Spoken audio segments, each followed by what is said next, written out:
Hello everyone, welcome back to our channel Login Aid. In this guide video, I will show you how to log in Apple account on Android. So first of all, what you have to do is launch open any browser of your choice. You can see over here I've opened Google Chrome. Now tap on the search bar that you can see in this interface. After doing that, what you have to do is type in account.apple.com, search for it. Now you'll be led to the official website of Apple account. From here you'll be able to sign in to your account. Over here you'll be able to find the option for sign in. Simply tap on it. Now wait for a while and you'll be led to the sign in interface. You can see over here all you have to do is enter your email or phone number over here. So simply tap on the field of email or phone number. Now enter the email address or phone number with which you created your account. Once you do that, tap on the continue option that you can see on the screen.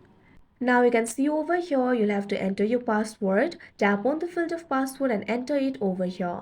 If you have forgotten your password, you can tap on this option forget password and you'll be able to recover it.